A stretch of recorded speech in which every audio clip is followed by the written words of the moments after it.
Students, welcome to our new video जिसमें हम पढ़ने वाले हैं about RH incompatibility. Last video में हमने ये डिस्कस कर लिया था कि कैसे ABO ब्लड ग्रुप को रिप्रेजेंट किया जाता है, कैसे ABO ब्लड ग्रुप का डोनेट किया, कौन किसको डोनेट कर सकता है, कौन किससे रिसीव कर सकता है और भी बहुत कुछ। और उसके बाद हमने मेन टॉपिक पढ़ा था जिसमें हमने पढ़ा था अबाउट RH एंटीजन। वो कहाँ से, इसका नाम कैसे RH पड़ा, वो कौन कौन पॉजिटिव होता है, कौन कौन निगेटिव होता है, उसके बारे में बहुत कुछ बोल दिया था। और साथ ही साथ हमने बहुत ज़्यादा न्यूमेरिकल्स भी प्रैक्टिस कर लिए थे। जिस टाइप का क्वेश्चन हमारे बोर्ड में आता है उस टाइप का हमने बहुत ज़्यादा न्यूमेरिकल्स प्रैक्टिस कर लिया था। आज हम पढ़ने वाले हैं उसी का एक छोटा सा पार्ट जो कि रह गया था, वो है RH incompatibility. RH incompatibility between एक मदर और उसके पेट के अंदर जो होता है फीटस, मदर और फीटस के ऊपर ही डिपेंडेंट है। हमारे NCERT में यही एक एग्जाम्पल दिया है और कोई भी इनकम्पेटिबिलिटी का एग्जाम्पल नहीं दिया है, तो हम इसी के ऊपर पढ़ेंगे। तो ये जो RH एंटीजन है वो कुछ लोगों के अंदर प्रेजेंट होता है जिसको हम पॉजिटिव बोलते हैं और कुछ लोगों के अंदर एब्सेंट होता है जिसको हम निगेटिव बोलते हैं। ठीक है, अभी ये जो RH पॉजिटिव और RH निगेटिव एंटीजन है, समझ लो ये जो मदर है और ये है कुछ हमारा फीटस। ठीक है, और ये क्या हो जाएगा, हमारा सेकेंड चाइल्ड। ठीक है, ये हो गया क्या, हमारा फर्स्ट फीटस और ये हो गया सेकेंड फीटस। फीटस बोल सकते हो, चाइल्ड बोल सकते हो, व्हाटएवर। ये जो मदर है, मदर के पास समझ लो कि हमारा निगेटिव वाला एंटीजन है और फीटस के पास हमारा पॉजिटिव वाला एंटीजन है। तो ये during the first pregnancy mother का ब्लड और फीटस का जो ब्लड होता है वो बिल्कुल भी मिक्स नहीं होता है। क्यों मिक्स नहीं होता है? क्योंकि वो एक वेल डिफरेंशिएटेड प्लेसेंटा होता है जो कि इन दोनों के ब्लड को अलग अलग करके रखता है, तो हमें कोई भी प्रॉब्लम नहीं होता है।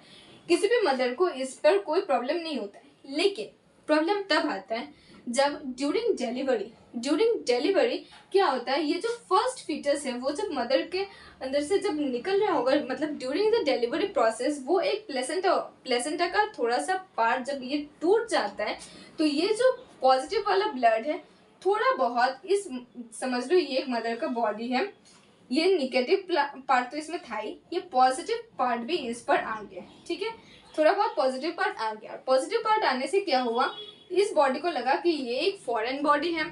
फॉरेन बॉडी होने के लिए इसने अपने अंदर ही एक एंटीबॉडी बना ली है जो कि है एक नेचुरल एंटीबॉडी। ठीक है, मतलब अभी जो मदर के बॉडी का कंडीशन है, अभी तो मदर के बॉडी का कंडीशन है उसमें निगेटिव तो प्रेजेंट है ही, पॉजिटिव प्रेजेंट नहीं है। पॉजिटिव के अगेंस्ट एक एंटीबॉडी प्रेजेंट है। एंटीबॉडी प्रेजेंट है, वो क्या है, पॉजिटिव के अगेंस्ट है। तो अभी क्या होता है, तो फर्स्ट चाइल्ड भी हमारा पूरा सेफ हो गया। फर्स्ट चाइल्ड की डिलीवरी के टाइम मदर को कोई भी प्रॉब्लम भी नहीं हुआ, लेकिन मदर की बॉडी ने एंटीबॉडी बना ली और मदर भी अच्छे से रह रही थी। लेकिन क्या हुआ, जब सेकेंड प्रेगनेंसी हुआ मदर को, तो ये जो चाइल्ड था इसमें भी क्या हो गया, पॉजिटिव। और अभी मदर के बॉडी में ऑलरेडी क्या प्रेजेंट था, एंटीबॉडी। मदर में क्या प्रेजेंट था ऑलरेडी, एंटीबॉडी। ये जो सेकेंड चाइल्ड है, ये जो सेकेंड चाइल्ड है वो है पॉजिटिव, मदर में क्या है, पॉजिटिव एंटीबॉडी प्रेजेंट है। तो इसलिए क्या होगा, ये इसके अगेंस्ट काम करना शुरू कर देगा। मदर का ब्लड जो है वो इसको इम्यूनिटी प्रोवाइड करने की जगह वो इसको उसके अगेंस्ट काम करना शुरू करेगा, क्योंकि मदर के बॉडी में तो ऑलरेडी एंटीबॉडी है। पॉजिटिव के अगेंस्ट एंटीबॉडी है जो कि फर्स्ट चाइल्ड की वजह से आया है, तो इसके लिए सेकेंड चाइल्ड को प्रॉब्लम होगा। और सेकेंड चाइल्ड को जो प्रॉब्लम होगा वो क्या हो सकता है, उसमें जॉन्डिस आ सकता है और भी बहुत सारे डिफरेंट डिजीजेस आ सकते हैं, जिसमें जॉन्डिस हमारा मेन NCERT में मेंशन किया है। और इस टाइप के प्रॉब्लम को हम यहाँ पे क्या बोलते हैं,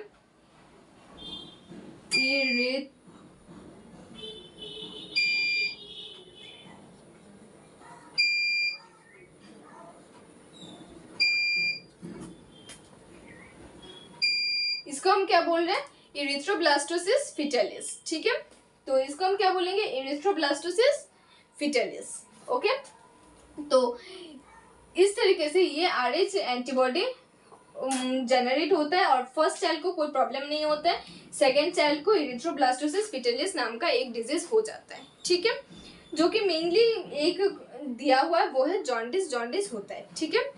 लेकिन इसको प्रोटेक्ट कैसे कर सकते हैं, इसको हम प्रोटेक्ट इस तरीके से कर सकते हैं लाइक जैसे, ताकि ये सेकंड चाइल्ड भी सेफ हो। इसके लिए हम क्या करेंगे, जैसे फर्स्ट चाइल्ड का बर्थ हो जाएगा, फर्स्ट चाइल्ड का डिलीवरी पूरी तरीके से कंप्लीट हो जाएगा, तभी जल्दी से जल्दी ये बॉडी नेचुरल एंटीबॉडी बनाने में थोड़ा बहुत टाइम लगाता है। तो नेचुरल एंटीबॉडी बनने से पहले जैसे डिलीवरी हो गया वैसे ही हम डॉक्टर्स एक इंजेक्शन दे देते हैं जो इसके अगेंस्ट काम कर लेता है, वो भी एंटीबॉडी ही बनाता है। लेकिन उससे क्या होता है, वो जो नेचुरल एंटीबॉडी है वो लाइफ टाइम तक मदर के बॉडी में रहता है, लेकिन जो आर्टिफिशियल एंटीबॉडी है जो कि इंजेक्ट किया जाता है वो हमेशा बॉडी के अंदर नहीं रहता है। और क्योंकि ये बॉडी के अंदर नहीं रहता है, वो बस मदर के ब्लड को क्लीन करके वो चला जाता है, तो इसलिए सेकेंड चाइल्ड जब आता है उसमें कोई भी प्रॉब्लम नहीं होता है, वो एंटीबॉडी डिस्ट्रॉय हो चुका होता है और मदर भी सेफ होता है। लेकिन उसने अगर वो वाला इंजेक्शन नहीं दिया, आर्टिफिशियल एंटीबॉडी नहीं लगाया और मदर ने अपने नेचुरल एंटीबॉडी बना लिया, तो नेचुरल एंटीबॉडी लाइफ टाइम तक मदर की बॉडी में रहता है और उसके सेकेंड चाइल्ड या फिर सक्सेसिव चाइल्ड्स को बहुत ज़्यादा प्रॉब्लम हो सकता है, ठीक है। सो यही था एक छोटा सा brief idea about RH incompatibility. इसमें और कुछ भी नहीं है, तो मैंने जस्ट ये पढ़ा है according to NCERT of class 11th। इसमें और भी कुछ होता है, लेकिन अकॉर्डिंग टू 11th क्लास हमें इससे ज़्यादा और कुछ नहीं पढ़ना है। तो एक ब्रीफ कर देती हूँ, ये जो RH है वो RH पॉजिटिव और निगेटिव में प्रेजेंट होता है। ये मदर और उसके चाइल्ड के ऊपर डिपेंड करते हैं। मदर अगर निगेटिव हुआ और ये पॉजिटिव हुआ तो इन दोनों का जब ब्लड मिक्स होता है तो ये एंटीबॉडी बना लेता है। तो ये नेचुरल एंटीबॉडी ना बना के अगर हमने आर्टिफिशियल एंटीबॉडी बना दिया तो सेकंड चाइल्ड को कोई भी प्रॉब्लम नहीं होगा, सेकंड चाइल्ड सेफ होगा, ठीक है। तो इसी तरीके से ये वाला वीडियो, ठीक है, ये वीडियो खत्म हुआ। और अगर आपको कोई भी कंफ्यूजन है तो please let me know in the comment section. And अगर आपको ये वीडियो अच्छा लगा तो please do subscribe to my channel. Okay, that's all for today, thank you.